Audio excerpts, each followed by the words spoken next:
नमस्कार सभी को। राम राम। माँ सरस्वती को प्रणाम। आज हम संस्कृत व्याकरण का प्रारंभ कर रहे हैं, जो कक्षा 6 से 10वीं तक अत्यंत ही महत्वपूर्ण है। देखिए, सबसे पहले हम संस्कृत शब्द कैसे बना है इसके बारे में जानेंगे। संस्कृत शब्द कैसे बना है, देखिए, इसमें सम उपसर्ग है, क्री धातु है और त प्रत्यय है। देखिए, सम क्या है? उपसर्ग है। क्री क्या है? धातु है। तब क्या है? प्रत्यय है। देखिए, त प्रत्यय का तय शेष रहता है और ये भाव अर्थ में होता है। त प्रत्यय भाव अर्थ में होता है। देखिए,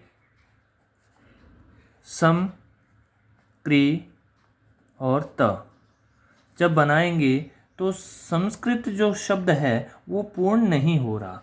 तो यहाँ एक कारिका आती है,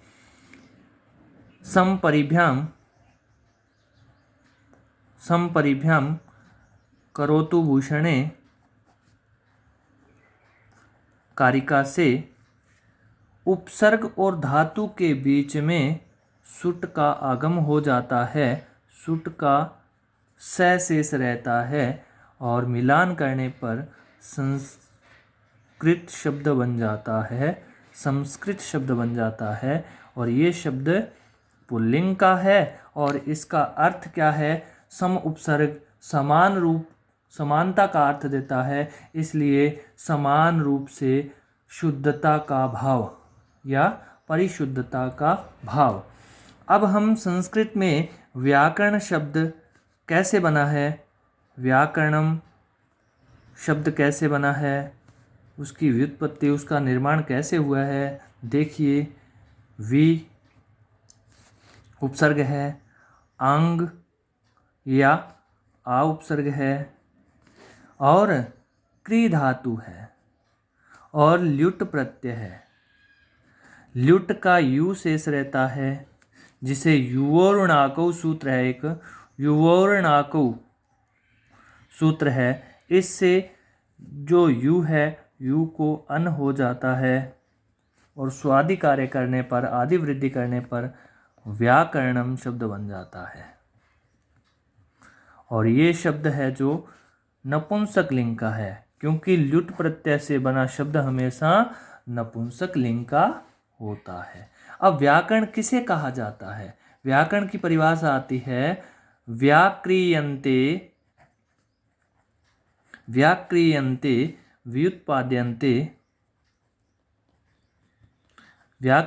व्युत्पाद्यन्ते शब्दा अनेन इति व्याकरणम।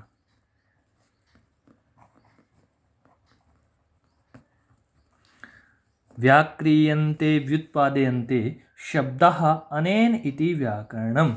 ये कहते हैं अनेन, अनेक प्रकार से, शब्दः अनेक प्रकार के शब्द जो हैं, व्युत्पाद्यन्ते उनकी व्युत्पत्ति के बारे में, व्याक्रियन्ते उनका विच्छेद, उनका निर्माण किस प्रकार हुआ है, ऐसा जो शास्त्र बताता है वह व्याकरण कहलाता है। व्याकरण में देखिए, सबसे पहले वर्ण की बात करते हैं। वर्ण सबसे छोटी इकाई। इसमें वर्ण दो प्रकार के होते हैं, एक तो स्वर और एक व्यंजन। स्वर किसे कहा जाता है, व्यंजन किसे कहा जाता है, यहाँ ये बात आती है। स्वर ऐसा वर्ण या ऐसी ध्वनि जो स्वतंत्र रूप से उच्चारित होती है, वह स्वर कहलाते हैं। व्यंजन स्वरों के सहयोग से पूर्ण होने वाली ध्वनि या वर्ण व्यंजन कहलाते हैं। स्वरों की संख्या है संस्कृत में 9 और व्यंजनों की संख्या है 33, त्रयस्त्रिंशत्। अब देखिए, अब बात आती है कि स्वर 9 कौन कौन से है। पहला देखिए, अ, ई, उ, रे, रे, ए ओ ऐ औ। ये 9 स्वर हैं संस्कृत के। अब देखिए इनमें भी थोड़ा थोड़ा विभाजन है। ये 5 जो हैं ए ई उ रे रे, इन्हें संस्कृत में या संस्कृत भाषा के मूल स्वर भी कहा जाता है। मूल स्वर या लघु स्वर भी कहा जाता है। देखिए ए ओ ऐ औ, इन्हें संयुक्त स्वर भी कहा जाता है। संयुक्त का मतलब क्या है? संयुक्त यानी एक से अधिक स्वरों से बनकर मिलकर के बने हैं, इसलिए इन्हें संयुक्त कहा जाता है। ए और ई, देखिए हमने लघु स्वरों में ए और ई पढ़ लिया। जब इसमें गुण हो जाता है तो ए स्वर का निर्माण हो जाता है, इसलिए इसे संयुक्त स्वर कहा जाता है। उसके बाद में देखिए ए के बाद में उ आया, इसमें भी गुण होने के बाद में ओ हो जाता है। अब देखिए ए के बाद में ए आने पर वृद्धि राधैच सूत्र कहता है ए के बाद में ए होने पर ऐ स्वर हो जाता है, और ए के बाद में ओ होने पर भी औ वृद्धि हो जाती है। अर्थात ये एक से अधिक यानी दो दो के संयोग से बने स्वर हैं, इसलिए इसे संयुक्त स्वर भी कहा जाता है।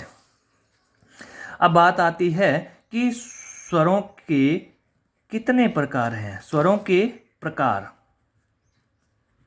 स्वरों के प्रकार 3 प्रकार हैं।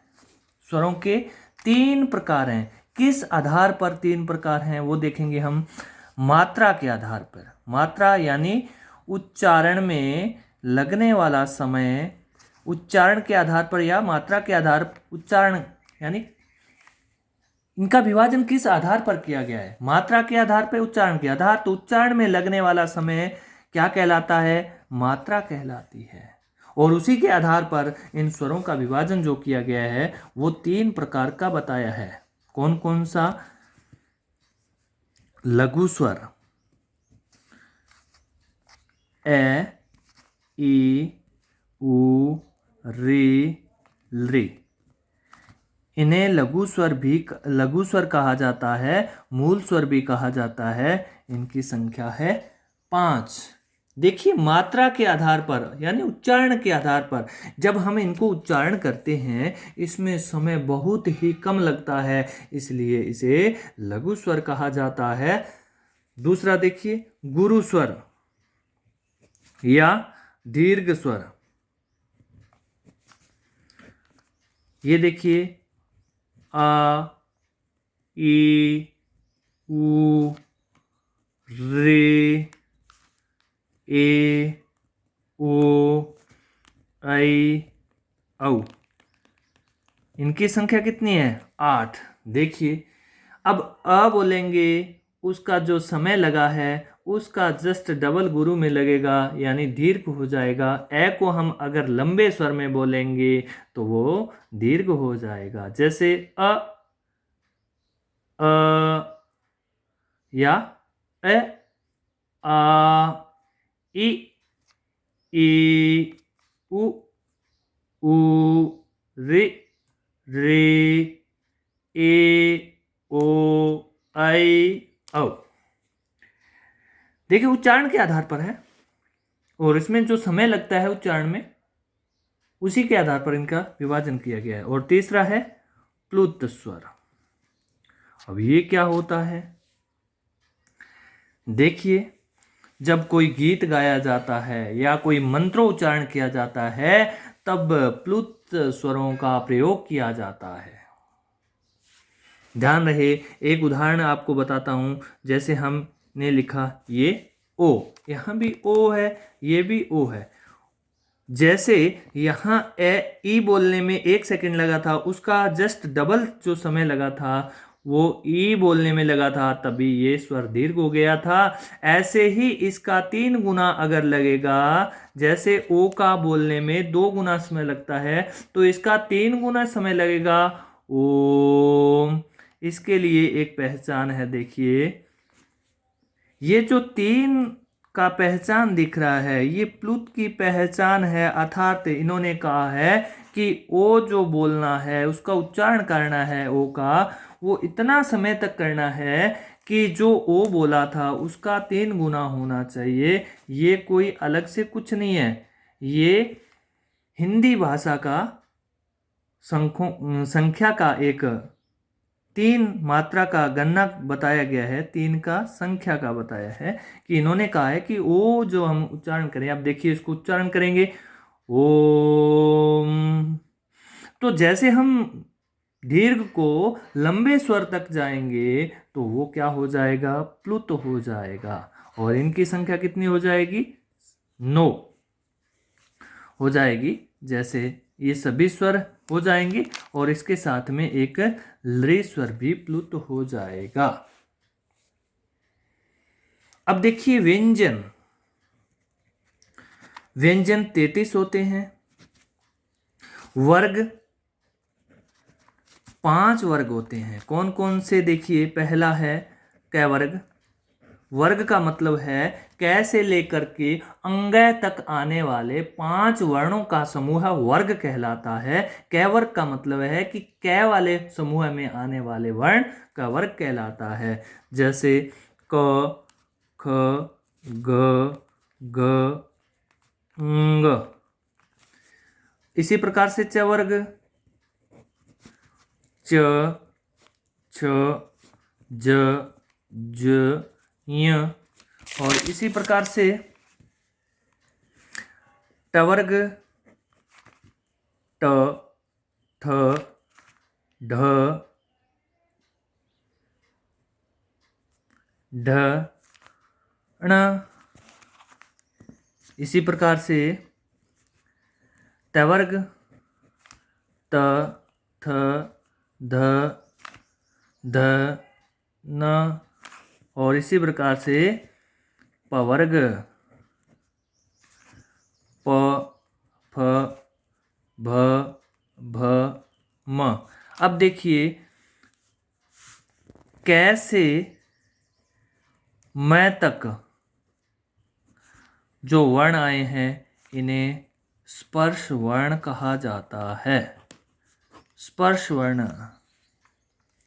अब ये स्पर्श वर्ण क्या होता है, स्पर्श वर्ण तो कहा जाता है, स्पर्श क्या है। देखिए इन वर्णों को जब हम उच्चारित करते हैं कैसे म तक, तो हमारी जिह्वा इन वर्णों को उच्चारण करने में अलग अलग स्थानों का स्पर्श करती है, इसलिए इन्हें स्पर्श वर्ण कहा गया है। तो इनकी संख्या कितनी हुई, 5 × 5 25, अर्थात स्पर्श वर्ण कितने हुए, 25। देखिए उसके बाद में अंतस्थ वर्ण, अंतस्थ वर्ण या यण वर्ण, य, व, र, ल। ये अंतस्थ क्या होता है, देखिए जब इन वर्णों को हम उच्चारित करते हैं य, व, र, ल, हम जब इनको उच्चारित करेंगे तो हमारी जो अंदर की प्राण वायु है वो अंतस्थ, अंदर ही हमारे शरीर के अंदर ही समाहित हो जाती है, इसलिए इन्हें अंतस्थ वर्ण कहा जाता है। बोल के देख सकते हैं य, व, र। हम महसूस कर सकते हैं कि हमारे शरीर के अंदर से कोई भी प्राण वायु बाहर नहीं निकल रही है, अंदर ही समाहित हो जाती है, इसलिए इन्हें अंतस्थ वर्ण कहा जाता है। देखिए ऊष्म वर्ण या सल वर्ण, ये यण क्या है, सल क्या है, ये हम आगे बात करेंगे जब महेश्वर सूत्र पढ़ेंगे। ऊष्म वर्ण श, श, श और ह। देखिए ऊष्म वर्ण, इनको ऊष्म वर्ण क्यों कहा जाता है, क्योंकि जब हम इन वर्णों को उच्चारित करते हैं तो हमारी जो प्राण वायु है वो ऊष्मा के रूप में अंदर से, हमारे अंदर से, शरीर से गर्म हवा निकलती है, वायु निकलती है, इसलिए गर्म हवा होने के कारण इन्हें ऊष्म वर्ण कहा जाता है। इनकी संख्या 4 है और 4 अंतस्थ है, 8 और 25 और 8 33। यहाँ तक आपके व्यंजन कंप्लीट हो चुके हैं और स्वर कंप्लीट हो चुके हैं।